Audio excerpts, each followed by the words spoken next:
Buenas noches, madrugadas, días, mañanas o cualquier hora en que nos estén viendo. Esta es la Biblioteca Eterna. Saluda a Nadir. Karasu. Y en el podcast de hoy Yo creo que no vamos a divagar tanto.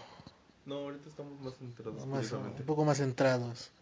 Porque no vamos a discutir una obra en sí, sino vamos a hablar sobre un autor. Vamos a discutir una vida. Vamos a discutir una vida. Qué bonito suena. Y pues es el autor de los cuentos ñoños favoritos de todos los ñoños. Yo creo que es el autor diría Neil Gaiman, que es el autor que ha plasmado los horrores del siglo XX para adelante. Y exactamente es el gran reinventor del terror, Del horror. del horror. Y y es el fundador de la nueva mitología del, del horror, ¿no? Y Y sobre todo, yo creo que es el autor que le da mitología al horror. exactamente, ¿no? Porque estaba a punto de decir que no la mitología que creó en sí, sino él mismo como mito fundacional de los aspectos y de la cultura del siglo XX, bueno, de mediados del siglo XX y del siglo XXI.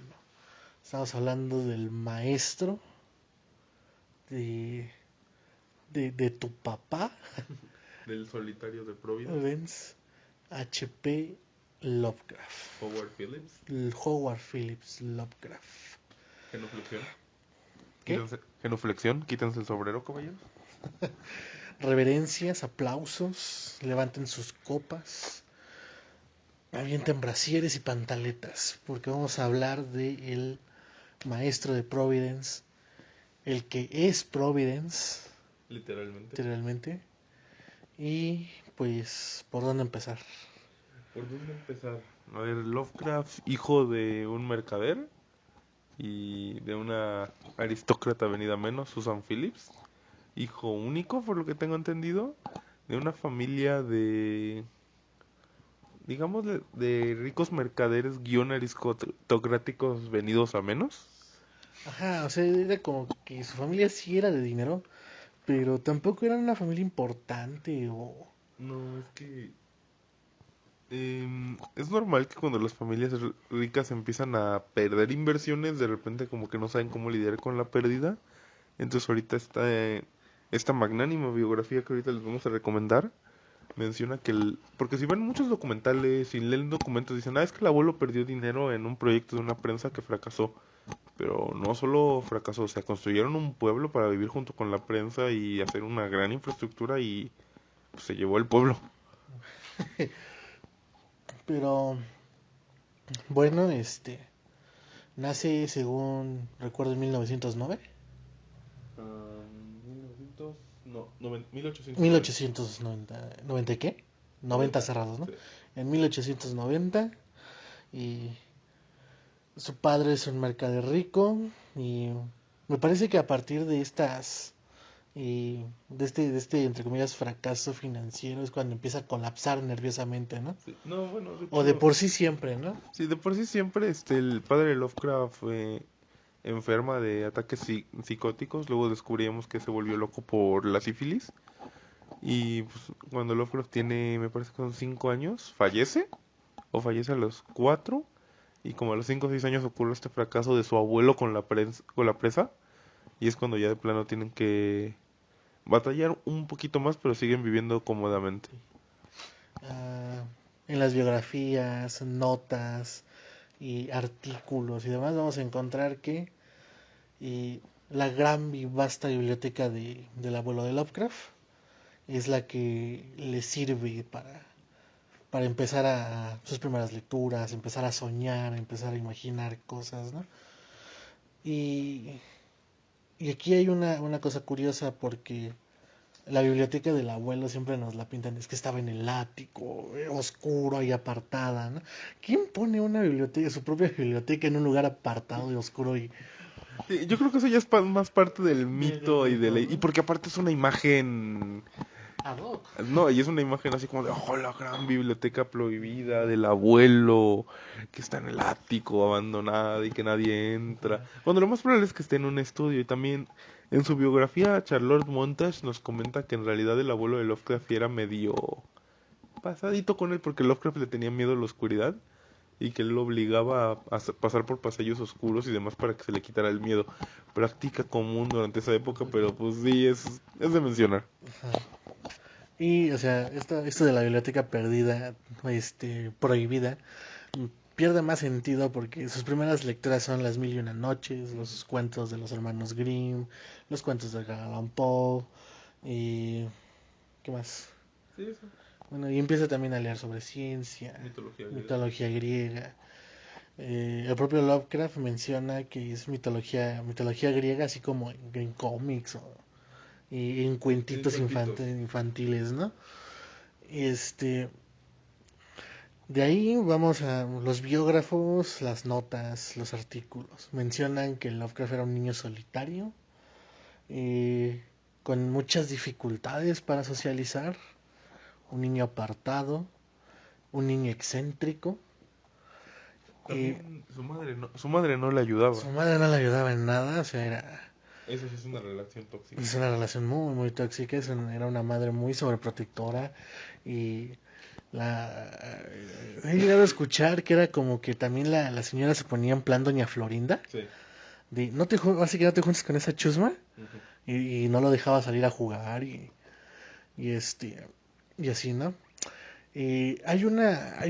Una nota autobiográfica bastante interesante en la y traté de buscar el dato, pero nunca encontré por qué Lovecraft pues, escribió esta nota, porque se publicó de manera póstuma, en la que él primero dice que la verdad, la parte más difícil de hacer una autobiografía es encontrar algo que contar, ¿no? Ujú. Y él bien modesto dice, no, y mi vida ha sido aburrida, no pasa nada, y pero él mismo cuenta, pero no, yo sí tuve una infancia bien feliz, yo sí tuve jugaba con los niños, yo disfrutaba de leer en la biblioteca de mi abuelo. Curioso, él no menciona que estuviera en un ático, Ujú.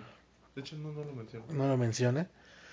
Este, y me gustaba la ciencia, entonces encontré inspiración en tales autores, encontré y cosas así, Se ¿no? menciona mucho, se menciona mucho el botánico Ernest Haeckel, que yo creo que ha sido uno de los grandes clasificadores de la vida animal, yo creo que después del propio Darwin. De hecho, hay un cuento de terror protagonizado por él muy bueno que algún día pienso traer. Pero sí se menciona Haeckel y este rigor científico de clasificar y revisar las cosas, que veríamos más en el Lovecraft más maduro al final de sus escritos, pero que es muy interesante que ya desde entonces tenía esta semilla de... Y de hecho también durante su gran trauma con las mil y una noches, es que le inventa al Abdul al-Hazred como un juego de palabras de al-Hazred, el que todo lo ha leído. De hecho, Lovecraft en su nota autobiográfica menciona eh, el episodio en el que nace Abdullah al-Jared, ¿no? Él dice que estaba fascinado por los árabes y un vecino le enseñó ese juego de palabras. Le dice, pues un nombre muy común para los sarracenos es Abdul, y tú eres un niño que lee mucho, entonces es Abdul al-Jared, ¿no? Y lo dice, yo le atribuiría el Necronomicon, y así, ¿no? Y en esa nota autobiográfica que se titula Notas sobre algo que no existe, me parece. Ah,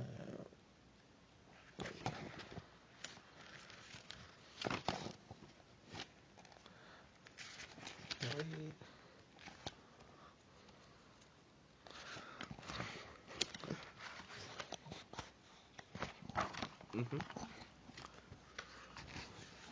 Y que aparte está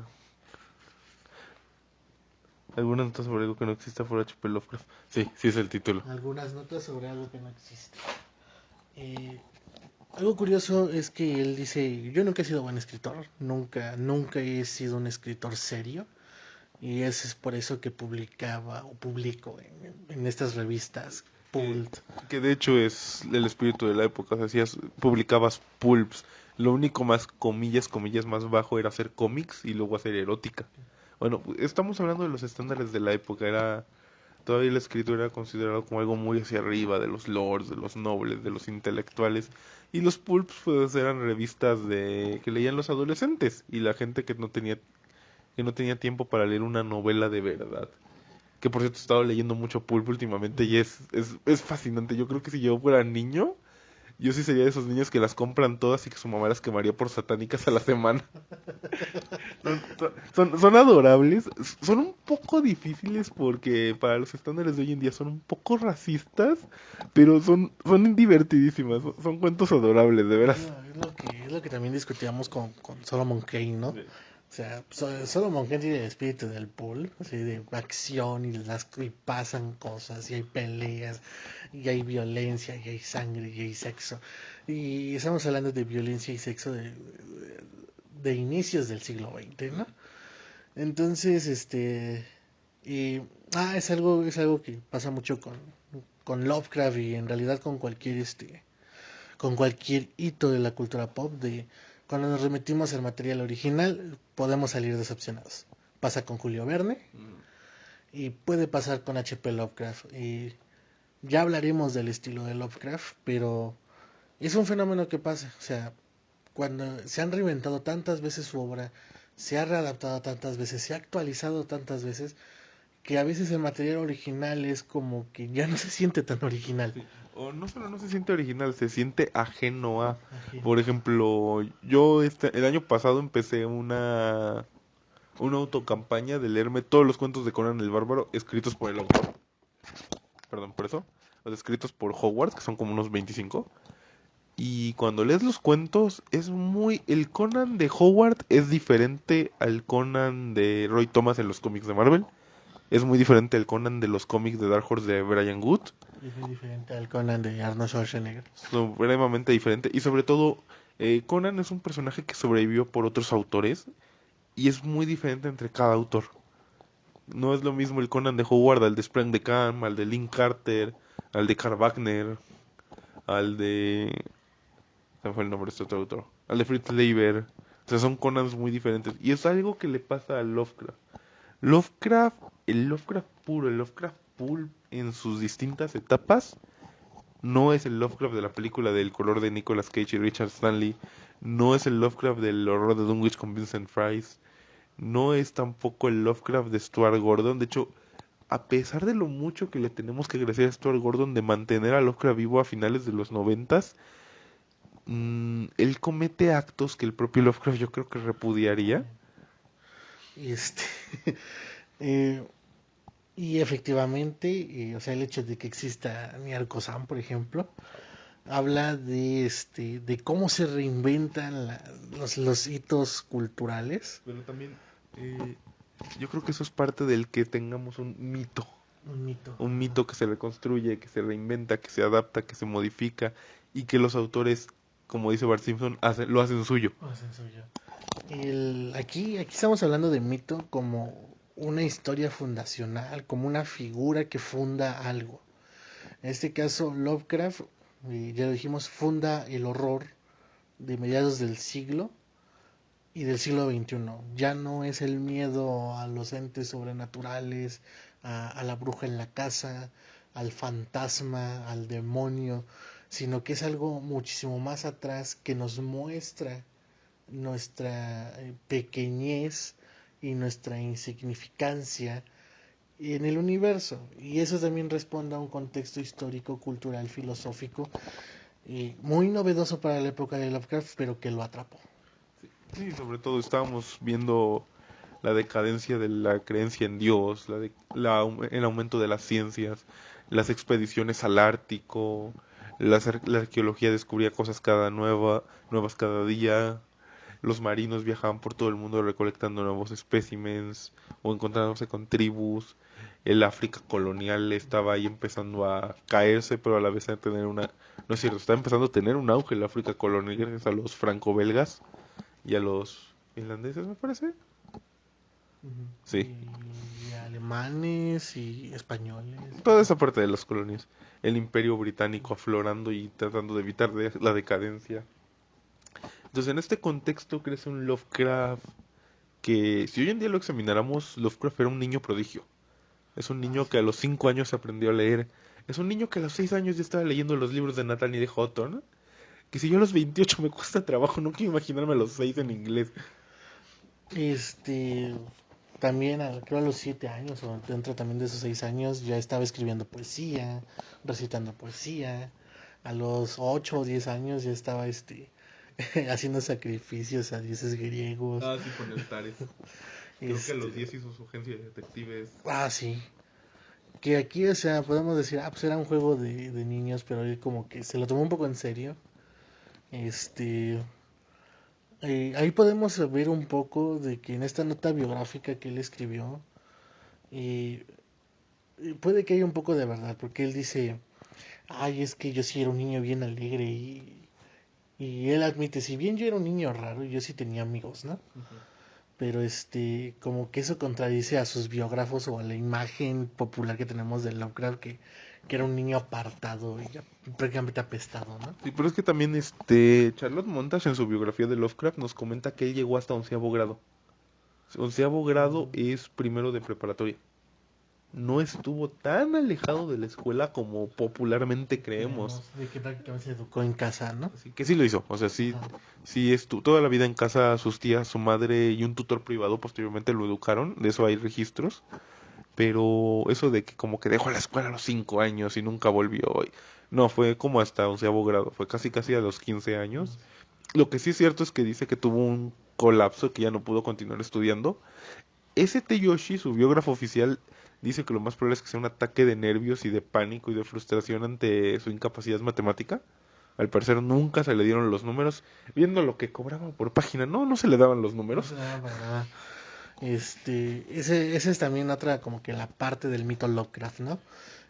Su incapacidad para las matemáticas y su frustración ante la ciencia, ¿no? Porque a pesar de que él escribía sobre astronomía, él hacía divulgación científica, no sabía matemáticas. No es que no supiera tanto. S.T. O no se Yoshi, le daba más sí, bien. S.T. Yoshi da a entender que no se le daba lo que nosotros hoy en día llamaremos física. O sea, porque no se le daba las matemáticas que él necesitaba para irse a estudiar astronomía, porque pues todavía no existía la astrofísica.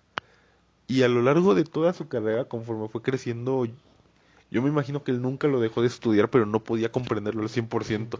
Y por eso esta obsesión con la botánica, con lo animal, con lo espacial. Porque, por ejemplo, algo que yo considero adorable de sus historias es que todos sus seres tienen alas para volar. Sí, hoy en día es una teoría súper refutada de que no necesitas tener alas para volar por todos los medios, pero en ese entonces necesitabas tener alas para volar. Todavía veíamos lo extraterrestre desde un punto de vista muy terrenal. Los profundos no tienen alas. Bueno, no, pero nada. Ok. Y, y pues, ¿qué más hay del mito Lovecraft? Lo vestían de niña. What? ¿Sí?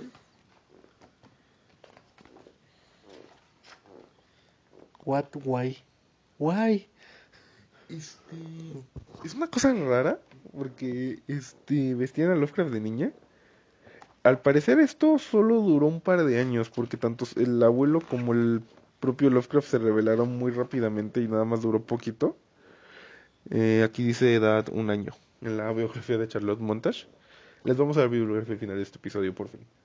Pero sí es una cosa bien extraña, pero he oído que no era tan poco común.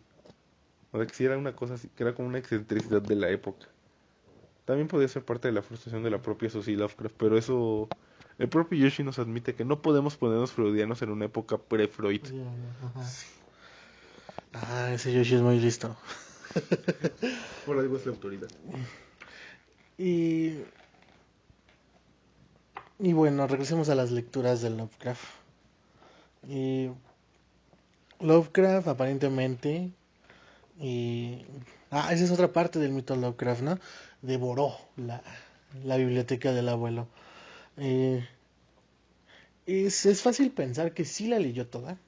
Pero es complicado. Ajá, es fácil pensar que la leyó toda, pero tampoco es tanto así como que la devorará, ¿no? Y, y pues el mito Lovecraft se vuelve más más no, es Está que un no encuentro la poco, palabra. está un poco mal influenciado por quien nunca fue su albacea de él, pero sí fue su albacea de su mejor amigo, de Robert E. Howard. Estamos hablando de Spreng de Camp. Spreng el Camp, o Du Camp, creo que lo pronuncian algunos. Él fue una persona, yo desde el punto de vista del autor y del, comillas, comillas, historiador, lo considero nefasto. Porque si bien él continuó la obra de Howard y permitió que el personaje se perpetuara, comenzó a escribir artículos biográficos tanto de Lovecraft como de Howard como de otros de sus allegados y hablaba muy mal de ellos. La imagen de este Lovecraft oscuro que casi casi vivía en la casa con una cueva y que era un racista loco, esa es culpa de Spreng de Camp. Mucho de este mito negro, por así llamarlo, es culpa de esta mala biografía que hizo de Camp para alzarse un poco a sí mismo y aparte vender sus trabajos, porque él cobró muy bien todo su trabajo. Ah, qué bueno que mencionas esa parte del mito de Lovecraft, ¿no? De el racismo, ¿no? Y, y bueno, generalmente los ñoños que lo defendemos, es que era un hombre de su época, y quién no era racista en ese tiempo, Que ¿no? sí lo era. Ajá. Pero volvemos a lo mismo, ¿no? Está mal ahora y estuvo mal en ese tiempo. Ujú. Pero algo que poco nos dicen o que poco se sabe o poco se llega a saber es que el propio Lovecraft se fue retractando de su propia visión. O sea, Lovecraft logró madurar en ese sentido. Como persona, él llegó a admitir, estoy equivocado, supremacismo blanco es una mamada y y no sé si llegó al punto de todos tenemos derechos, pero sí llegó al punto de decir el racismo no está bien. Incluso Lovecraft tenía una postura que para la época era extraña, que era que muchos de sus amigos, como Frank Long, eran homosexuales, y a él no le importaba. Algunos biógrafos, como el propio Spreng de Camp, no saben si a Lovecraft no le importaba genuinamente o si no se daba cuenta. Sabemos por cartas de Long que él no le importa, que parece ser que más bien no le importaba. Hay una frase muy famosa que de hecho la usan en una adaptación de fans que se llama Extraordinary Tales, y ahí dice Lovecraft: yo no escribo ni tengo interés en la gente ordinaria. Y yo creo que eso es algo que se ve conforme él va creciendo. Él tiene este desprecio racista hacia la gente pobre y venida de Europa que siente que nada más está trayendo pobreza. Es un pensamiento muy tonto, pero es muy común. Y conforme fue creciendo, siempre sencillamente de no es que no me interese, no es que los desprecies, que no me interesan. Puede sonar a otra forma de desprecio, pero hay hay sus diferencias. Pasas de odiar a alguien a simple y sencillamente así como de, bueno, pues ahí estás, pero... Y que para alguien que nació en la última década del siglo XIX, mira que eso es una postura muy progresista. Sí, sí, hoy en día todavía no es una buena postura, pero nuevamente Pero en ese tiempo te podían ver mal por eso, ¿no? sí, sí, estamos hablando todavía de que todavía había guetos, de que todavía se separaba la gente afroamericana, los judíos estaban condenados a vivir en zonas y empleos muy específicos. Nuevamente, hoy en día para todo esto nos suena increíble, pero en esa época estaba a todo lo que daba. Yo llegué a leer también una nota biográfica en una revista así pool, también así súper pool, que se llama Crisálida, y dice que, bueno, el que hace el artículo dice, y Lovecraft llegó a tener cierta afinidad con el stalinismo. Y yo, ¿what? No, lo que pasa es que él, O sea, sí llegó, o sea, sí, es un hecho sabido que sí llegó a como a tener una postura un poco más de izquierda, sí, políticamente hablando. Si ya nos remitimos a su obra en Las montañas de la locura, pues básicamente Lovecraft habla de una rebelión. La civilización cayó por una rebelión. sí. No, y también nuevamente es parte del pensamiento de la época, pero conforme vamos explorando las razas más civilizadas de los aliens de Lovecraft, la gran mayoría de ellos viven en sociedades semisocialistas. Por ejemplo, el Montículo, que es una... Bueno, en realidad la escribió más él que Celia Bishop. Celia Bishop nada más... Ahí sí, nada más sabemos que dio la idea. Ahí habla de que existen empleos para mantenernos ocupados, pero no hay necesidad realmente de trabajar. No hay una forma de familia, sino que todos practican una especie de poligamia consensuada. Y de que, sí, y de que ya si te quieres juntar con alguien es raro, pero no te van a decir nada porque pues estás en tu derecho. Entonces también nos habla de esta progresión en sus ideas de ir siendo más abierto a otras formas. Nuevamente, no hemos podido leer todas las cartas de Lovecraft porque es mucho material. Nadie puede leer las cartas de Lovecraft, ni nadie lo va a poder hacer, porque unos están editando, o sea, hay una selección y son 5 volúmenes nada más. Lovecraft escribió más de 100.000 cartas a lo largo de su vida. Y muchas se hablan como de, wow, las cartas de Lovecraft, ¿no? Y sí hay un motivo para decir, wow, las cartas de Lovecraft. Es es esta cosa de que Lovecraft siempre le metía como que mucha peña a todo lo que escribía, Sí. incluido su correspondencia. Su correspondencia no estaba hecha para ser publicada, pero la escribió como si lo fuera a hacer. Da esa impresión. Da esa impresión.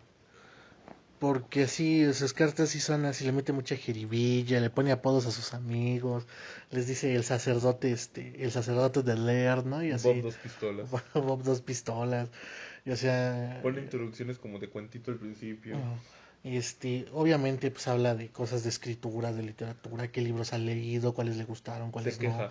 Ajá, hace crítica literaria, o sea, sus cartas son un contenido muy rico para saber quién es Lovecraft en sí, conocer al humano Lovecraft y irnos alejando del mito Lovecraft. Ahora también, no tuvimos la oportunidad de conseguirlo por este especial, pero Frank Maitland Long escribió sus memorias con Lovecraft. Es un libro muy interesante, se llama The Dreamer Ashore. Está disponible en Amazon, cuesta aproximadamente 300 pesos. Es un libro muy interesante porque el propio Long, ya a finales de su vida, dice: yo soy el que conoció a Lovecraft más que nadie en este mundo. Quiero desmitificar todo lo que se ha dicho de él y contarles cómo era. Lovecraft era un fricazo. Eso sí. Sí, o sea, hay anécdotas chusquísimas como de que se fueron a un museo y los corrieron porque andaba queriendo agarrar las momias. Este, sabemos por las biografías, lo menciona Charlotte Montage, lo menciona Long, lo menciona Yoshi, de que de repente, por temor a la reprimenda de sus tías, anunció de que, ¿saben qué? Me caso la siguiente semana, cáiganle. Bueno, sí, también bueno, esa es otra parte del mito Lovecraft. Porque bueno, generalmente hablamos de que si era racista, de que era xenófobo. Es que ha habido cierta gente que está explotando eso para hacer mercado Ajá. y me parece, hace poco hubo esa controversia con estos desarrolladores que no me acuerdo cómo se llaman, pero hacen juegos de rol. Su sistema se llama Fate, entonces sacaron Fate of Cthulhu y el libro empieza quejándose de Lovecraft. Y hubo un gran revuelo entre los fans y básicamente fue de estos cuates nada más nos quieren sacar dinero. Sí, entonces sí, es un punto que se explota muy negativamente. Obviamente. Pero el otro es que, y el que siempre ha estado ahí y que como que nos incomoda hablar de él, ¿no? De que Lovecraft era también un misógino. No porque en su literatura Sí, no aparecieran casi mujeres. que es lo de donde más se cuelgan bizarramente. Ajá. Y sino por el hecho de que auténticamente él en algunos, en cartas, en intercambios que hubo con sus amigos, él llegó a expresar algunos puntos raros respecto a las mujeres, ¿no? Eh, sí, cosa de su época, pero también pues hay que ver cómo fue la relación con su madre, con sus tías, que eran como sus segundas madres, Que ¿no? eran, yo siempre me los imagino como las hermanas de Marge Simpson. Exacto.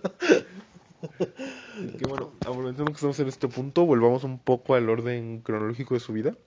Su abuelo fracasa en este proyecto de prensa, poco tiempo después muere, corte a Lovecraft, su mamá y sus tías se mudan de la casa ancestral de la familia y se van a otro lado. Lovecraft en sus memorias y en diversas biografías, ustedes lo pueden checar, menciona que para él este fue un golpe así traumático, Mágico. como si hubiera perdido todo lo que tenía en la vida, porque al parecer también se vendió con los libros. Sí. Cosa rarísima, ¿no? Porque en esos tiempos era auténticamente vendías tu casa con todo lo que tenía dentro. Pues hoy en día se venden casas amuebladas, es como la versión 5.0. Ajá, entonces, sí, efectivamente, la biblioteca de su abuelo su biblioteca prohibida, se fue, ¿no? Entonces es como que también él perdió como que esa agarradera porque eh, a pesar de que el propio Lovecraft nos dice, yo sí fui un niño feliz, eh, tal vez sí fue un niño feliz fuera de casa, ¿no? Pero estando en casa necesitaba algo para distraerse de la horrible relación que tenía con su madre. Eso es lo más probable, porque también, aunque Lovecraft, podemos decir que su relación con sus mujeres cercanas, digamos su madre y sus tías, era complicada, porque lo era. O sea, él no habla mucho del tema, ni siquiera en sus escritos autobiográficos, pero no nos cuesta creer, porque por ejemplo, muere su madre y al poco tiempo se casa. Mucha gente se ha quejado de que él buscaba un sustituto para su madre. Yoshi, Charlotte Montage y obviamente nosotros no estamos de acuerdo. Este, pero por ejemplo, se deja la escuela en onceavo grado, eh, muere su madre, pero aún así, en el inter entre que muere su madre y deja la escuela, Lovecraft descubre la prensa mater. Es la prensa mater lo que él le salva de seguir así como que recluido y empieza a encontrar algo que puede hacer, algo en lo que es bueno. Y es cuando le pagan para escribir Reanimator. Oh, Reanimator, ya vamos a entrar a su obra ya. Reanimator es lo más pulp que yo creo escribió Lovecraft en su vida. Sí, Es lo sí, es lo más cool. más pulp. Para empezar, desde lo poco serial que tiene. Es de lo poco, se publicó por entregas. Extrañamente la mayoría de las ediciones actuales que hay sobre Reanimator vienen incompletas, siempre les Sí, falta llegan hasta el cuarto, siempre les falta el último capítulo, o dos. excepto la edición de Grupo Editorial Tomo de su colección de Lovecraft, De autores electos. la de autores selectos, y la colección Lovecraft, que es como que también una muy conocida, que son unos libros negros de lomo verde. Ujú. Y Y es uno de los, no precisamente el primero, pero es uno de los primeros relatos sobre zombies, pero es de este zombie que crea la ciencia. Sí. Sí, porque no se confundan. Reanimator no es Frankenstein como en la película. Reanimator es este doctor que cree que hay químicos y cosas especiales que pueden activar los cuerpos y volverlos a mover. Es un poco más como las sales misteriosas en Doctor Jekyll y Mr. Hyde, pero ya llevado al siguiente nivel. Y también ya hacia el final, spoilers, perdón, ya vemos cosas loquísimas como una persona que tiene su cabeza separada de su cuerpo, gente con cuerpos de lagarto, fuerzas sobrehumanas, un, un ejército ya súper rarísimo. Es una cosa loca, es una cosa muy pulp, es una cosa muy Doctor Moreau ya llevado al extremo de lo ridículo, pero es increíble. Al parecer a Lovecraft no le gustaba escribir Reanimator, no le... Fue un trabajo que No, él autorrepudió mucho, lo mencionan sus biógrafos, pero hoy en día es curioso revisitar porque aunque es un trabajo muy poco personal, y, muestra que era un medianamente buen escritor, era un buen entretenedor porque es una historia entretenida, nuevamente un poco racista, pero por ejemplo, el estilo de humor negro que tiene y la crítica ajá. al nacionalismo que hace hacia los últimos episodios es muy interesante. Y Reanimator es un cuento que le abre también un poco más las puertas. Reanimator es uno de sus textos más medios en su carrera. El primero que publica es Dagon. Es En la Vagrant. ¿eh? La revista se llama Vagrant. Ah, en la revista Grand. Y es esta, es una historia también muy nacionalista, muy parodiadora del nacionalismo. Y también, o sea, Lovecraft, a pesar de ser, de tener estas ideas y racistas, nunca fue un nacionalista. Sí, es muy peculiar eso. Genuinamente nace de su desprecio a la... A la humanidad, ¿no? Sí, porque conforme avanzamos en su vida y lo hemos estudiado, vaya que aquí fuera del aire lo hemos estudiado a niveles ridículos, Lovecraft es considerado un misántropo, de que definitivamente él no solo no le gusta la gente, desprecia la humanidad y lo que somos. No hay alguna razón per se que se haya escrito, al menos que yo haya visto para ver su pensamiento, pero yo creo que viene mucha de la noción que él llamó cosmicismo, de la falta de importancia de la humanidad, que si un día desaparecemos al universo le va a ser indiferente y no tiene por qué afectarle. Ajá. Y y eso pues choca con cualquier noción nacionalista, ¿no? Y Lovecraft toma muchas oportunidades en distintos cuentos para burlarse de eso. Herbert West, Dagon. El del templo. La casa en las paredes lo ironiza. No, las ratas en las paredes lo Lo ironiza ironiza mucho. mucho. O sea, son cuentos, ah, yo no diría antiimperialistas, pero sí muy satíricos de, Sí. ¿no? Sí, porque Lovecraft tal cual nunca fue un comediante, pero tenía su venita para no ser tan desagradable cuando quería. Sí, o sea, y también tenía como cierto talento para meter el chiste así de, ok, Así que nuevamente no eran chistes, nada más eran como alivianamientos. como referencias o algo así, Sí. ¿no? Sí, Sería como si metiera un meme, ¿no? sí. Sí, pero no un meme de risa, sino así como un Una ok, referencia, ajá. sí, sí, como una referencia simpática, pero que no dé risa, sino que solo esté ahí. Y que tampoco le quita el ritmo del cuento, porque por ejemplo el templo, pues es un cuento muy tenso. Pues un güey que está En un submarino nazi. en un submarino nazi. No, alemán. Ajá, porque es en la Primera Guerra Sí, Mundial. es en la primera. Y También Dagon. y vemos cómo va enloqueciendo, ¿no?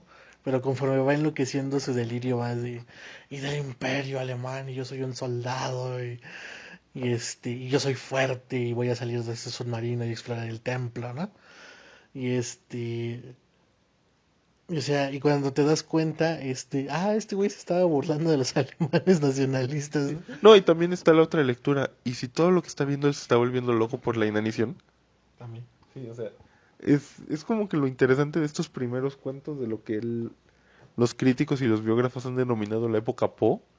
De la época Poe sobrevive muy poco, porque son sus novelas juveniles como La bestia en la cueva, El alquimista, que son historias muy cargados de lo gótico, de estos grandes caserones, de estas familias venidas a menos, de estos viajes extraños que Sí. terminan en experimentos torcidos y inmundos.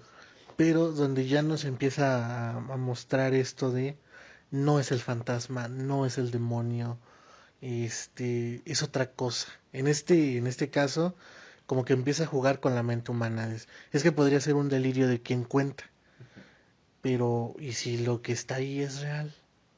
Pero lo que está ahí no es un fantasma, no es un demonio, no es un duende, no es una bruja, es otra cosa.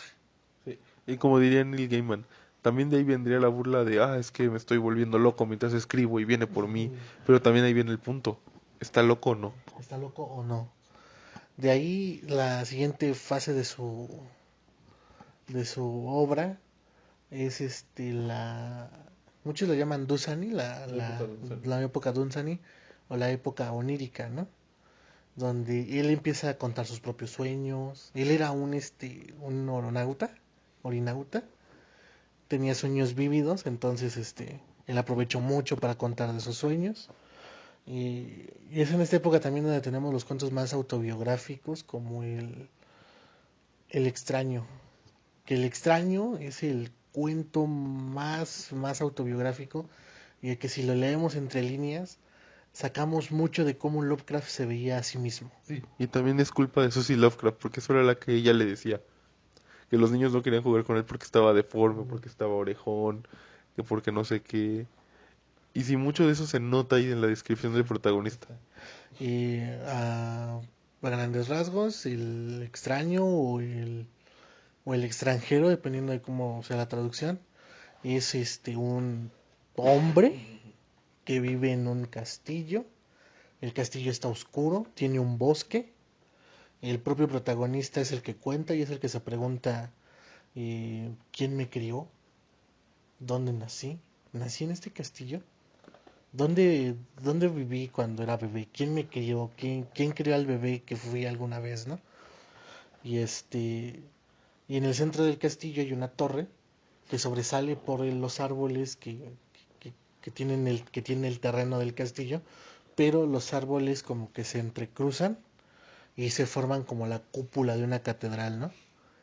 Y en medio hay una torre que sobresale de eso, pero solo se puede llegar a la mitad.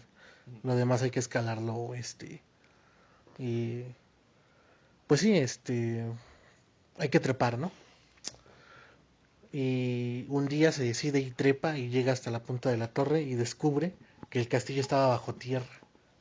Y él sale de una cripta y ve otro castillo iluminado donde hay fiesta y llega a la fiesta y todos salen huyendo, ¿no? Y dice, ¿qué pasó? ¿A dónde fueron todos, no? ¿Por qué me dejaron solo? Y dice, es que no estoy solo. Allá hay otra cosa. Y la descripción que hace del monstruo era la conjunción de todo lo sucio, de todo lo decadente y de todo lo putrefacto, ¿no? Y ya no les cuento el final, porque pues, es un twist bastante bonito. Sí. Y pero este cuento es como que muy autoperceptivo, es de, yo, eh, yo Howard Phillips Lovecraft, yo me siento así, yo me veo así. Sí. Y también parte con la época Dunsany, parte con dos puntos. Uno, el Lovecraft que está batallando por publicarse en la Weird Tales, el Lovecraft que está tratando de salirse de su ciclo gótico tan convencional como él lo creía. Ahora, ¿quién es Lord Dunsany? Edward Plunkett, el 18 varón de Dunsany, porque ese era su nombre real, es un escritor irlandés, es uno de los... Por desgracia no hay tanta obra traducida en español hasta ahorita, que ya Valdemar tradujo como 5 de sus libros en un solo tomo. Él fue uno de los primeros escritores irlandeses en decir, yo soy muy bueno escribiendo, pero me voy a autopublicar. Tuvo tanto éxito autopublicándose que ya luego le llegaban las peticiones. Pero él innovó en hacer un sistema de mitos, el propio. Lord Dunsany admiraba tres cosas: los cuentos de Edgar Allan Poe, la mitología griega y la Biblia. Era muy religioso. Entonces, en base a esto, él decide tomar de la Biblia, toma el estilo de la King James Bible para escribir en este inglés hiper viejo, súper complicado y muy rico, pero muy complicado y muy complejo de leer por las palabras que usa. Y de Poe toma la atmósfera y de la mitología griega toma esta idea de un panteón que él crea. Y él empieza a crear todos sus dioses, sus panteones, sus relaciones y sus historias y las empieza a ubicar en un universo medianamente entretejido, aunque no necesariamente que va en un canon. Dunsany escribiría muchísimos cuentos de fantasía tradicional y él sería para Tolkien, por ejemplo, la influencia a seguir. Y actualmente yo creo que es uno de los padres de la fantasía. El otro sería George MacDonald. Lovecraft también lo le llegó a leer, pero no lo tenía en tanta estima. Aunque sí lo menciona en El horror sobrenatural. Este, de- ¿Qué más hizo Dunsany? Bueno, Dunsany también es indirectamente el creador de la fantasía épica. Su historia, La fortaleza indestructible, salvo que Saknot la ataque, es el primer cuento ya creado, no es un mito, no es una leyenda, es un cuento creado por uno de nosotros, que dice, hay un mal malvado, hay un hechicero en una torre, tenemos que ir a destruirlo, pero solo lo puedes destruir con el arma mítica y para eso tienes que destruir al gran dragón. No es muy diferente al cantar de los Nibelungos, a la historia de Sigfrido, pero lo que interesante es que esto ya no es una leyenda, ya es un cuento construido por una persona y que va a sentar las bases de todas las historias que vamos a ver de ese estilo de fantasía. Y de este estilo, de esta narrativa, de estas historias, Lovecraft tomaría mucho, sobre todo de los días de ocio en el país del Yarn, que de hecho si compran de Alianza Editorial la versión de los mitos de Cthulhu, viene este cuento ahí. Toma estas ideas de los viajes, de lo onírico, de lo extraño, de lo fantasioso como algo común, sin llegar a ser realismo mágico. Este, y por ejemplo, si leen La Nave Blanca es un pastiche de Dunsany increíble en este aspecto. Y es muy bonito. Sí, es muy poético, es muy bonito, es muy tranquilo. Este, y el ciclo onírico iría sentando las bases poco a poco de lo que luego Lovecraft construiría en los ciclos de las tierras del sueño. Y lo que llamamos en la actualidad los mitos de Cthulhu. Sí. Posteriormente, ahora, ¿qué sigue pasando en su vida? Se muere su mamá. Trata de seguir publicando. Comienza a relacionarse con otros periodistas amateurs por medio de cartas Cartas. y de meetings, de irse conociendo, de buscar gente, de hacer convenciones. Ahí va a ocurrir el primer gran cambio de su vida, que es el conocer a Sonia Green. La relación con Sonia Green, de acuerdo al propio Ben Langnong, fue extraña. Él comenta que nunca dejaron de ser como que amigos y que se casaron muy rápido. Y la pregunta del millón de dólares, ¿qué vio ella en Lovecraft, no? Curiosamente, hay una descripción que hace ella de él, y aunque lo consideraba una persona un poco descuidado, lo consideraba un caballero agradable. Bueno, porque también ahí había un rumor bastante, eh, yo diría insulso, ¿no? Sobre la sexualidad de Lovecraft, de que si era asexual o si era un homosexual reprimido o algo así. Y y bueno, ella, Susan hace una descripción también de él, dice que era un amante, cumplidor, ahora sí que pues le cumplía, era un amante excepcional y bla bla bla, ¿no? Pero hay quienes no están de acuerdo con esa explicación, dicen, no, es que le está tirando paro, es que ahora sí que le quiere tapar el ojo al macho. Yo la verdad yo considero que ahí poco importa, pero esa es la siempre como que la cuestión del qué vio ella en él. Espera, me estoy buscando la descripción que Sí. le hace. Y una puede ser esto, ¿no? De pues es que es no es como decir, no es un galán, pero pues me trata bien, ¿no? Y la otra es tal vez que podía cambiar las cosas no tan agradables de él, ¿no? Y pues la verdad que vio ella en él, quién sabe. También una anotación que hace sobre este tema la propia Charlotte Montage es que quizás Lovecraft, bueno, aquí dice que Lovecraft era una persona que estaba en una, digámosle, una obstrucción sentimental muy fuerte. Nuevamente su madre era una puritana exagerada, rara vez le mostraba afecto, sus tías, eran extrañas, por no decir que vulgarmente las describíamos como locas. Este, entonces, él era una persona que le costaba mucho expresar sentimientos, sobre todo amor. Entonces, él estaba más feliz en lo artístico, en lo filosófico, en lo literario, en todo ese aspecto, él se sentía más, ¿cómo se dice? Más completo. O sea, era más como una especie de amor intelectual, ¿no? De atracción y sí, intelectual, ¿no? Hacia con ella. Ahora también, dentro de esta pequeña controversia, em, yo creo que él sí la amaba. Yo genuinamente creo que él sí la amaba porque también posteriormente Sonia Green y Lovecraft colaborarían en un cuento que se llama El horror en la playa Martin. Noviembre Nocturno tiene audiolibro, pásenle. Es un cuento muy menor, si me lo preguntan, pero está interesante. Pero si nos ponemos a leer la biografía de Lovecraft, sus cartas y qué es lo que iba pasando, después de que terminan, ella le manda los papeles de divorcio. Él nunca los firmó. Oh, ujú. Ella posteriormente se intenta volver a casar y se da cuenta que legalmente sigue casada Con con Lovecraft. Lovecraft. Entonces ya por un abogado meten creo que abandono de hogar y ya le otorgan el divorcio. Pero yo creo que si él hubiera querido los hubiera firmado. Buen punto. Y es que también Lovecraft no era, eh, como él siempre tuvo esta cosa del siglo XVIII, ¿no? Entonces yo creo que estas cosas como el divorcio y así, pues a mí le chocaban con esas ideas, ¿no? Bueno, una cosa que nos está escapando. ¿Dónde conoció a tan agradable dama? En los círculos De de literatura. lectura de literatura Amateur. amateur donde participaba. Lo que siempre me pregunté es, ¿ella siguió publicando? ¿Ya no se dedicó a la escritura? Porque según yo entiendo era como su hobby. Sí, era su hobby. Ella, una disculpa. Ella, tenía una tienda de sombreros, tenía un puesto presidencial.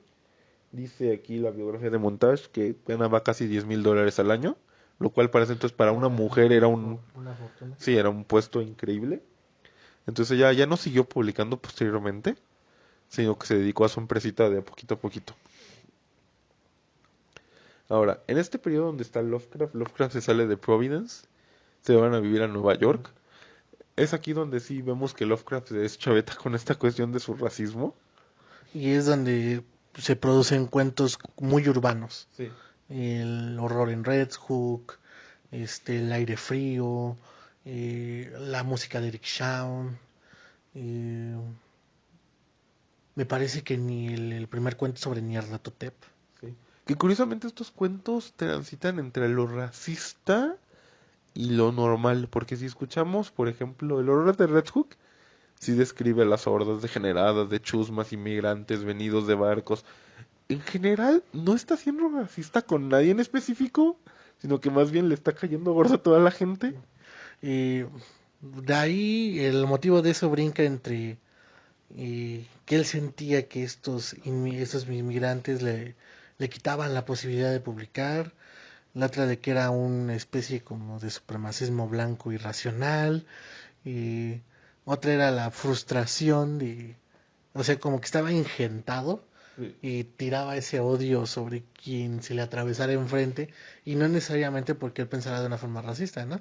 Sino porque estaba harto de, Bueno, vivimos en una de las ciudades más pobladas del mundo, yo puedo entender eso perfectamente. exactamente. Y con los calores que ha hecho se entiende también perfectamente. Oh, sí, el metro es espantoso. Este, Pero también curiosamente dentro de este periodo mencionas aire frío. En aire frío el doctor Muñoz es español y es considerado uno de los grandes genios de la medicina en España. oh, Y el alquiler donde vive el protagonista está lleno de inmigrantes hispanos ajá, y nunca se les tacha de una manera negativa. ajá. Curioso. Sí, es que eso es lo curioso de Lovecraft, por eso yo no creo que él, o sea, yo sí creo que él empezó siendo una persona muy clasista y muy racista, pero no le tomó mucho tiempo darse cuenta.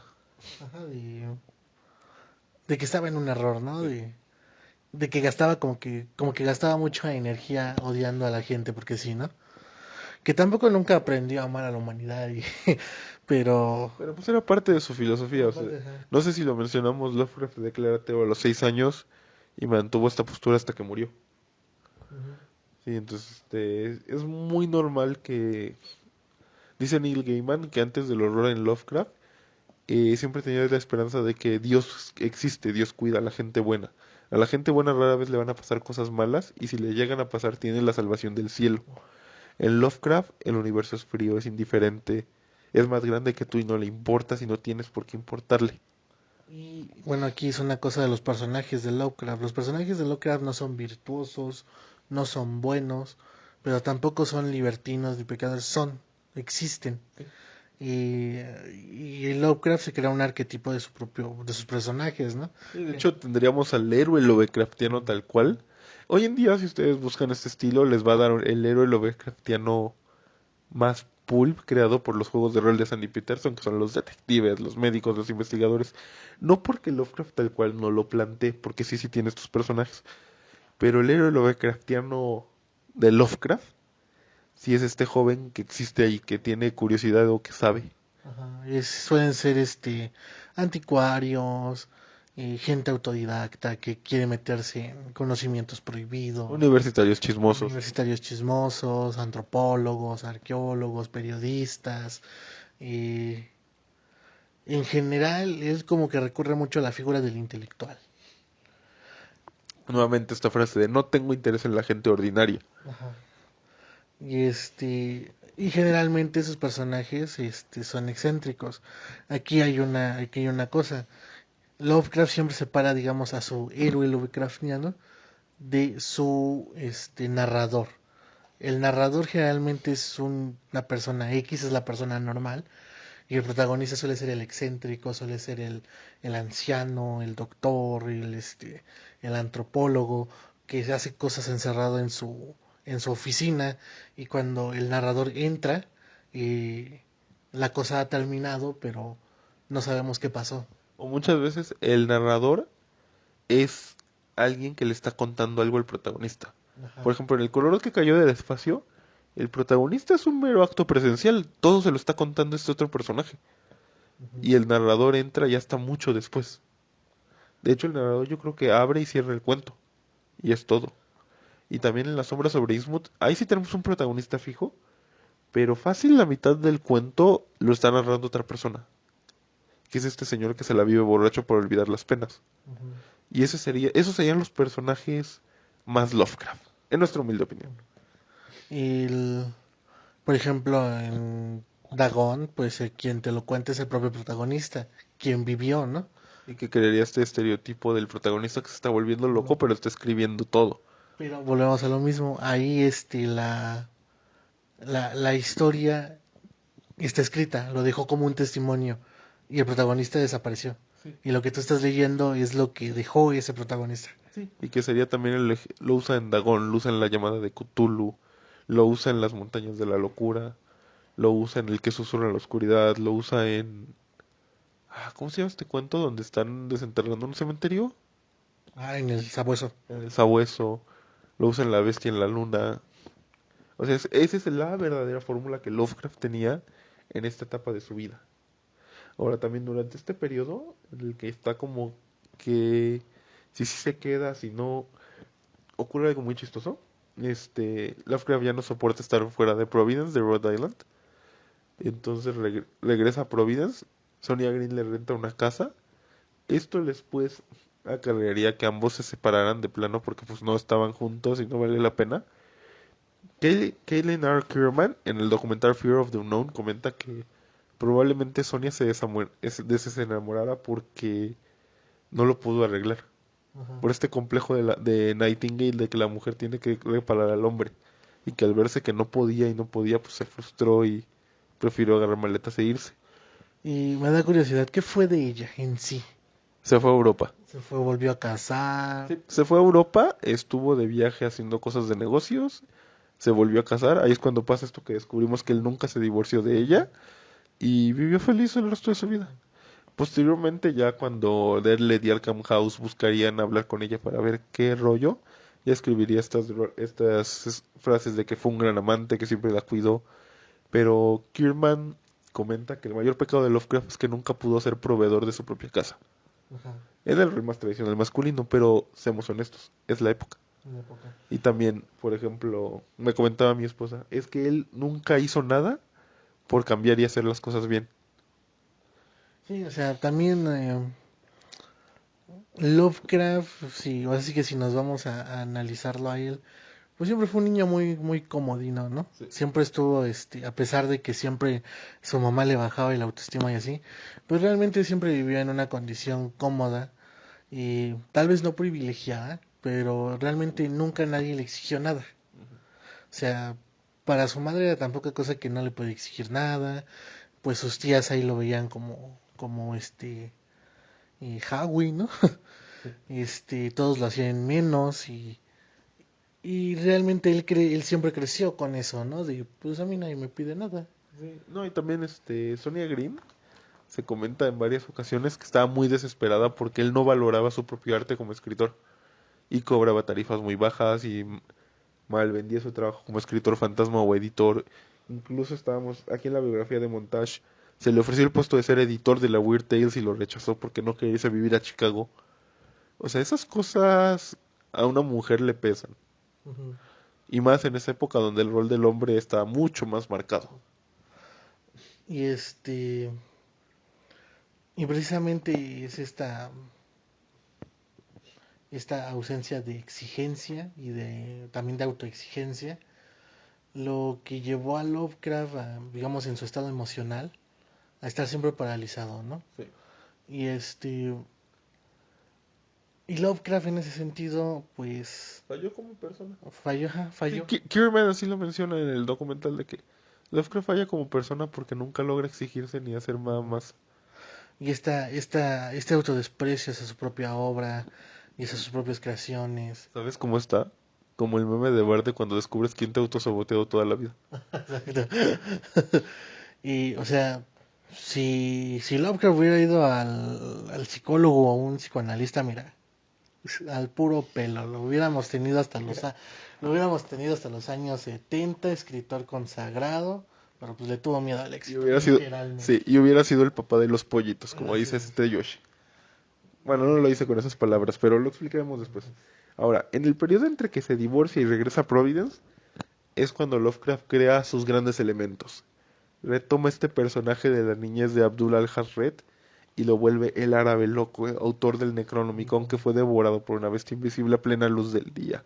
Crea el Necronomicon, la historia del Necronomicon, crea la Universidad de Miskatonic, los pueblos de Arkham y Kingsport. Crea y escribe y publica La llamada de Cthulhu. Que la llamada de Cthulhu es la piedra fundacional de los mitos de Cthulhu. Y no solo porque nos presenta al primigenio más popular que es el propio Cthulhu, sino porque, como diría Del Toro, es la mezcla perfecta entre horror, fantasía, ciencia ficción, cosmicismo, arqueología, periodismo, epistolar, investigación. O sea, los y bueno, la llamada de Cthulhu y ya a partir de ahí los cuentos que englobaríamos y llamáramos los mitos de Cthulhu, despliegan una gran cantidad de erudición. Sí. O sea, la llamada de Cthulhu es un cuento muy erudito. Usa términos antropológicos, habla de arqueología, habla incluso de mineralogía, de biología. O sea, es ahí donde el cerebro que es Lovecraft saca todo lo que sabe. Y a partir de ahí los cuentos, y por ejemplo, el Sabueso es el primer cuento donde se menciona el Necronomicon. Posteriormente, la idea del Necronomicon le gusta a Lovecraft y ya nunca lo escribió como para publicarlo, sino como para tener una idea de escribe la historia del Necronomicon, que es como una crónica, Es como un artículo periodístico. sobre qué fue dónde se escribió el Necronomicon, quién lo escribió, ¿Quién lo tradujo? traducciones, ediciones, prohibiciones, hasta nuestros días, ¿no? Que estaría bueno reinventar ese cuento, ¿no? Sí. Yo tengo un proyecto por ahí pausado que luego te comento fuera del aire. Pero por ejemplo, en la versión de Noviembre Nocturno, ellos le cambian un detalle y dicen que ya es que el Necronomicon se acaba en la Biblioteca de Argentina. Ajá. Bueno, ellos dicen que se rumora que Borges lo robó. Sí, Chingón. o sea, es este mito y que también en la vida real pasó de que un ridículo creó la ficha bibliográfica y la escondió en la universidad y de repente alguien lo encontró y fue, el Necronomicon está en la universidad. Ese ridículo fue el mismísimo Jorge Luis Borges. Sí, pero es aquí es donde el mito de Cthulhu se vuelve mítico porque ya hay gente que lo empezó a hacer. Así. Porque en base a eso se hizo en la universidad creo que de España y en la de Uruguay. O sea, hay 2 o 3 universidades que tienen fichas de un Necronomicon falso. Porque de hecho, en la historia del Necronomicon se menciona una versión en castellano.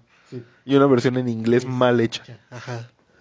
De ahí, eh, cuentos como El que susurraba en las tinieblas, El habitante de la oscuridad, Las montañas de la locura. Montañas de la locura, este, los, los dos cuentos de Randall Carter, que es La llave de plata, más allá de las puertas de la llave de plata, La búsqueda soñada de la oculta Kadat, que es donde también aparece Randolph Carter, que Randall Carter es el gran alter ego de Lovecraft. Este, mm, ¿Cuál más? Pues ahí sería la gran mayoría, porque también Lovecraft lo que va a empezar a hacer a partir de la llamada de Cthulhu y que después de eso lo perfeccionaría, es comenzar a mezclar elementos reales con elementos fantásticos. Es decir, te va a citar un poeta, un pintor o un escritor real con uno de fantasía, o incluso va a meter a sus amigos. Ajá. Porque, por ejemplo, cuando lees Las montañas de la locura, te habla del Necronomicon y de las criaturas que salen ahí y te dice, y las estatuas y pinturas que hizo Clash Aston Smith inspirado en ellos. Smith nunca hizo nada de eso en la vida real, pero menciona a su amigo. Ajá. También, se me fue que, mm, el, lo de meter sí, por ejemplo, Lovecraft siempre tuvo una fijación con los libros. Sí. O sea, ¿Quién no? él no era un bibliófilo como tal, porque no podía permitírselo económicamente, pero él siempre trató de rodearse de libros, el objeto que significa el libro, ¿no? Y por ejemplo, él siempre hace recorridos por los libreros de sus personajes, ¿no? Sí. Y uno sabe que un personaje es malvado por los libros que hay en su estantería, ¿no? Y ahí combina grimorios reales, Teoría real, teoría mítica. real, libros de magia real combinados con el Necronomicon, con el de este... Unspeakable Cult. Ajá, algo de los ghouls.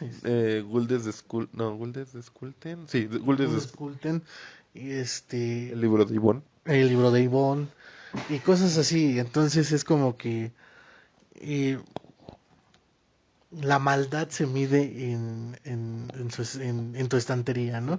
Y que yo ya luego Brian Lumbry se burlaría. Bueno, no se burlaría, haría más, llevaría eso todavía más al cubo en su serie de Titus Crow.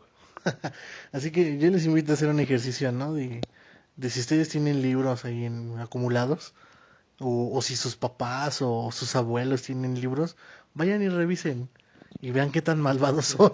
Sí. Ahora también durante este periodo, Lovecraft ya se empieza a juntar con lo que sería el círculo Lovecraft, sus grandes amigos y escritores. Clark Ashton Smith, Robert E. Howard. Más adelante Robert Bloch y August Derleth se sumarían. Frank Belknap, que siempre estuvo ahí. Y a la mayoría nunca los conocí en persona. No. De hecho, a Smith y a Howard nunca los conocí en persona, solo a Long. A Long y estos dos Y a Howard, ¿no? no, Robert no, Howard, ¿no? creo que estaban a punto. Este, Ahorita perdí los nombres de esos escritores, pero... es en esta etapa donde también vemos a un Lovecraft un poco más estable emocionalmente, Sí. porque está viviendo en su hogar, en el pueblo que tanto amó. Este, si bien no es rico, está como que logrando ahí dándole la lucha para vivir de escribir, para vivir de corregir. Encontró gente afín a sus gustos, a su forma de escribir, a sus intereses como escritor y a sus intereses ñoños también. Entonces Eran ya niños de la época. eran los ñoños de la época. O sea, estos simposios y estas reuniones que hacían, hoy equivalen a una TNT, güey, o a la mole, o sea, Sí, no, porque también equivalen a una Comic Con, ¿no? sí, porque por ejemplo hay cartas de él y Howard discutiendo la teoría de la Atlántida y donde Howard comenta, no, yo sí creo que existió, pero más bien no es esta idea de una cultura avanzada, sino más bien es un continente que se hundió y que necesitamos recuperar y que luego le haría en sus historias del Rey Cool de Valucia de, es que esto fue el continente de Valucia, hoy le dicen la Atlántida y que se hundió y no sé qué. Y también jugaba ajedrez por correo, ¿no? Sí.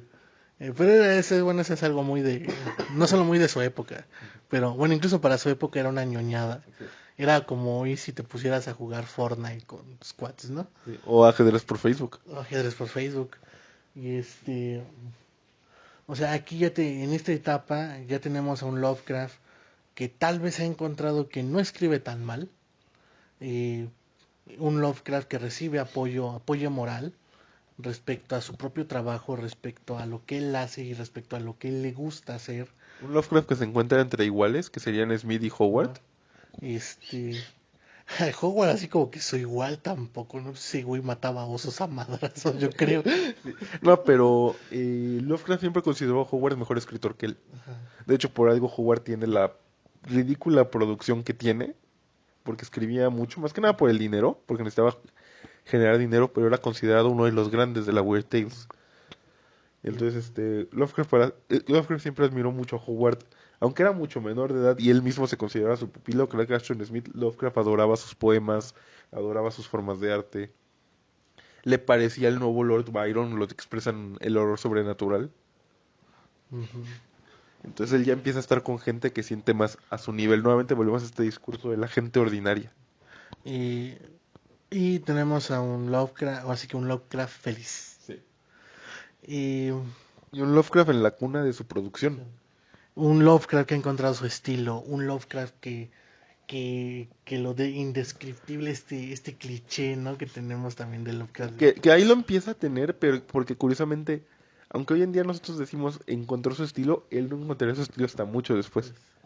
Este, él ya está escribiendo y ya está describiendo a sus criaturas, ¿no? Ya está describiendo a los barriles de Bueno, no, eso reemplazo. sería después. ¿Sería después? Sí, sí, porque pasamos un poco más adelante, empieza a tener un poco más de complicaciones, pero como ya empieza a ser un autor publicado, empieza a tener su dinero, empieza a viajar. Claro. Y pues eso también le genera más confianza, de ahí genera sus pueblos, ahí nace Dunwich, ahí nace Arkham, Conoce a Ben Langlong, con quien tendría una amistad de más de 15 años, tanto física como por correspondencia. Y digamos que es un Lovecraft más seguro en estado emocional, pero él mismo todavía dice, es que tengo mis piezas de Poe, tengo mis piezas de Dunsany, pero ¿dónde están las piezas de Lovecraft? ¿Dónde está Lovecraft, no? Sí. Y que ahí entraríamos a su última etapa de su vida, que es el periodo Lovecraft, donde ya tenemos el que susurra en la oscuridad, el caso de Charles de Ward, las sombras sobre Ismond, las montañas de la locura. Aquí es donde tenemos al Lovecraft real, creo yo, en mi humilde opinión. Porque ¿qué hace? Te describe las cosas, te da biología de la época, te da geografía de la época, te da teorías de la época. Y, y describe Mucho. mucho, lo que hace que sus narraciones sean más largas. Sí. Y también hoy en día, por ejemplo, yo creo que estamos de acuerdo que la gente dice, es que, ¿por qué todo el mundo dice que Las Montañas de la Locura es su mejor obra?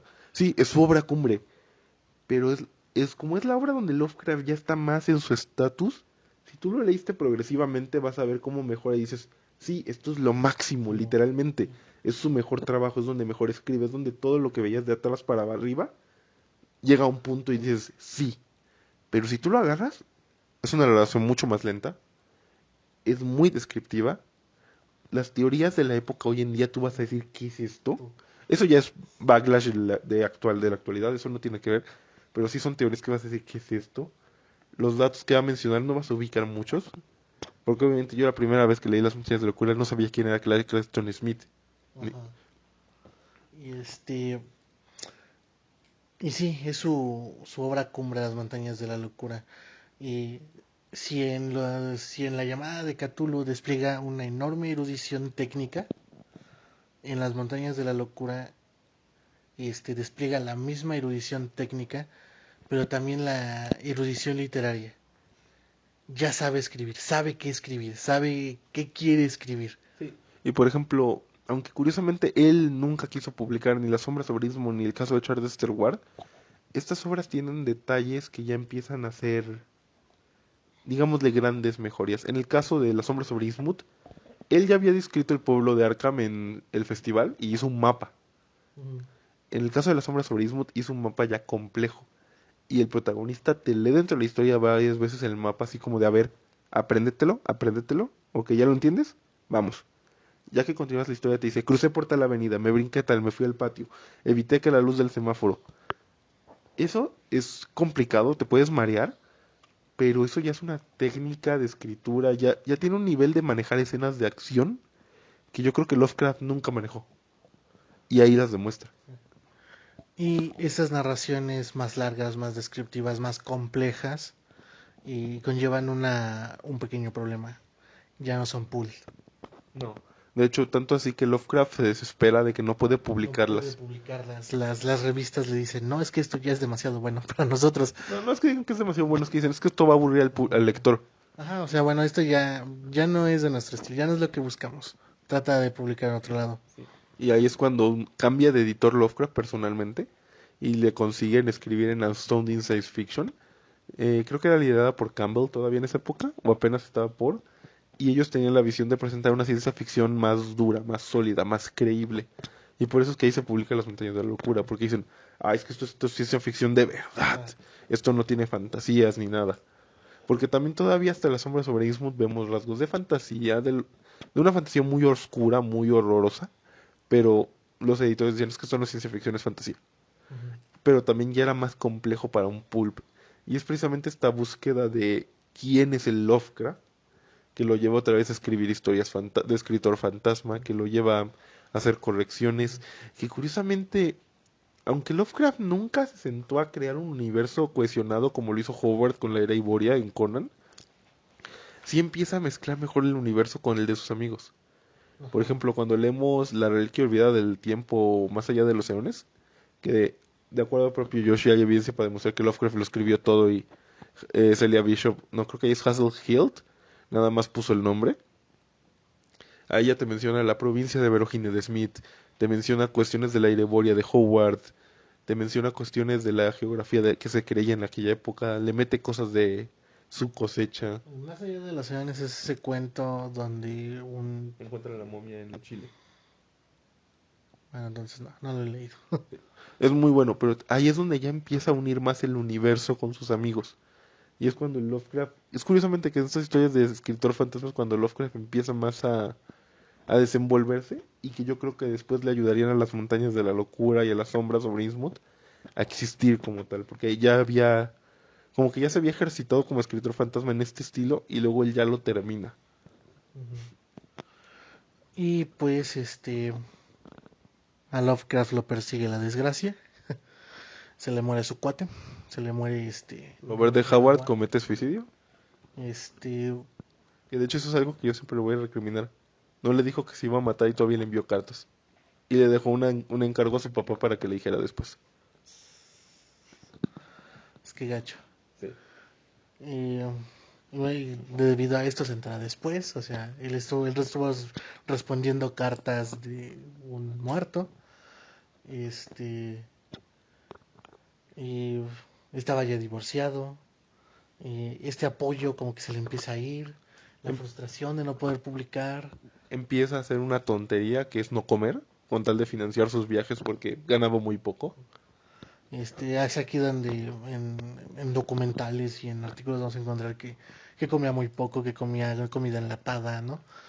Este, porque era pobre, ¿no? Pero era en realidad porque estaba guardando para viajar. O sea, él quería huir. O sea, Lovecraft en este punto estaba en un punto en el que quería huir. Ujú. Y y bueno, Carazo tiene una teoría muy interesante respecto a esto, de que Sí, de que no soportó la muerte de Howard. y se dejó morir. Y se dejó morir, sí, es como una depresión muy fuerte. Y se dejó morir. Porque también, no recuerdo si es Robert Bloch o Clark Ashton Smith, quien dice en una carta, si yo hubiera sabido que Lovecraft tenía necesidad, yo me hubiera ido a pie a Providence a vivir con él. A echarle la mano, ¿no? Sí, porque Lovecraft ya estaba en este punto, era casi casi el maestro de una generación de escritores de horror naciente. Robert Bloch con quien él escribiría correspondencia y se harían historias matándose el uno al otro, como el vampiro El vampiro estelar, estelar. etcétera. El, ¿cómo se llama el segundo? El, el que acosa en la oscuridad, ¿no? ¿Cómo Ajá. se? Sí. Bueno, esas historias que sería con Robert Bloch y con August Derleth, donde estos eran chavitos, o sea, eran gente muy joven, creo que Robert Bloch tenía 16 años. Robert Bloch luego sería muy famoso por la adaptación que haría Hitchcock de Psicosis. Entonces, por ejemplo, él empezó a ser maestro de una cuna de escritores que posteriormente empezarían a pegar. Ese Yoshi teoriza que si Lovecraft se hubiera cuidado y no hubiera muerto tan temprano, probablemente en los 60 él hubiera sido el maestro del horror. Él hubiera sido este mentor al que todo el mundo acudiría, al que todo el mundo estaría dispuesto de, corrígeme mi historia, dime qué me falta. Stephen King me la pelas. Sí, casi, casi. Entonces, y es una pena que él haya fallecido. Fallece pobre. Mucho tiempo después, Derlet, con la ayuda de sus amigos, crearía un fondo para darle un entierro digno. Su tumba yace todavía y dice yo soy Providence. Y Derlet, que por alguna razón se queda con los derechos, se vuelve su albacea, crea Arkham House, que es la editorial que le va a publicar, digamos, de manera legado.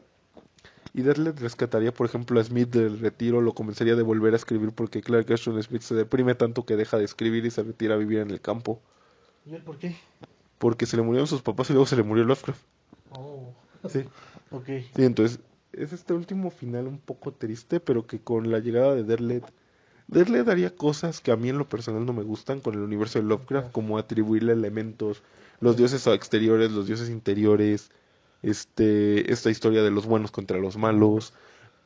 Eh, sí, darle un orden, o sea, creo que el propio Lovecraft lo llegó a expresar, ¿no? O sea, y estas criaturas van allá, más allá de la moral humana, y la moral humana no la conocen, y si la conocen les parece ridícula, Les insignificante. parece alienígena. Ajá.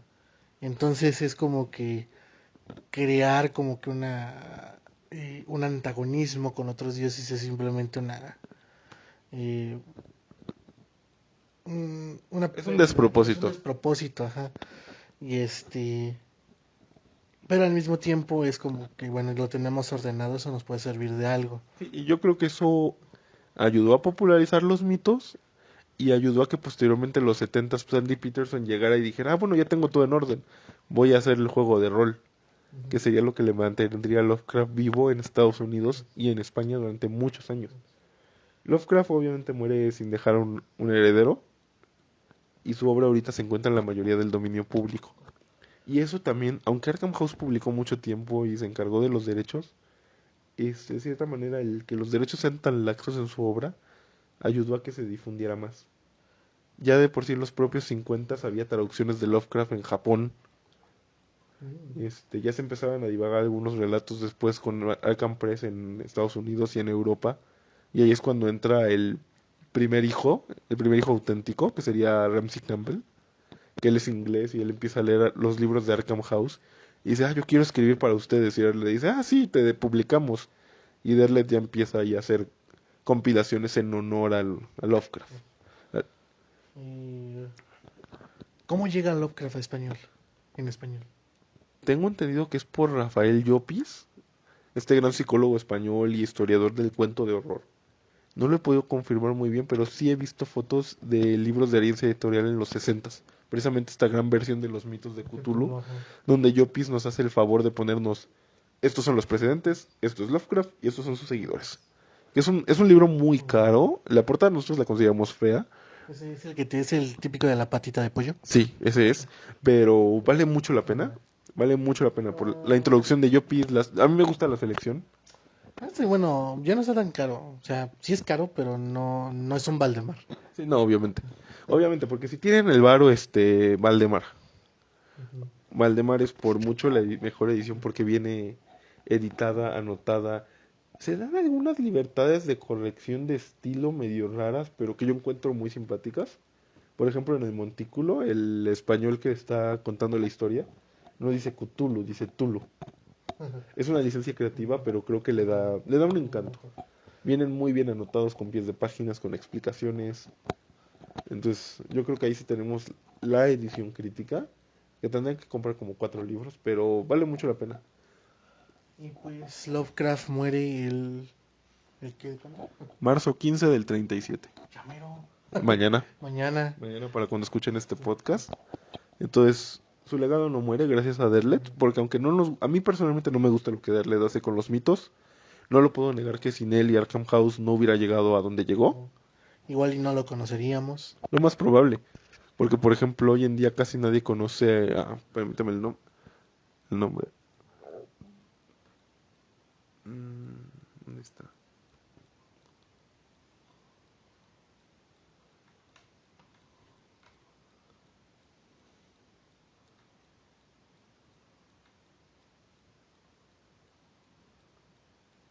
Sean Burry, que él escribió a Jules de Grant, que es su detective del oculto. En su momento, él era Weird Tales. Él fue el que más publicó, él fue el que más portadas tuvo. Él fue el que mejor escribía, de acuerdo a los críticos. Pero ¿quién lo recuerda de él hoy? Tiene una versión traducida por Valdemar, porque ellos están rescatando este estilo de escritores. Y la verdad es que ahorita que tengo la oportunidad de hojearlo es muy bueno. Pero quedó en el olvido casi. Y es rescatado porque escribí en la Weird Tales.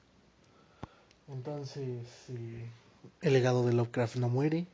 El legado de Lovecraft lo discutiremos en el próximo episodio. El legado de Lovecraft no muere, sino que yace eternamente. Exactamente. Y con el paso de los eones, hasta la misma muerte puede morir.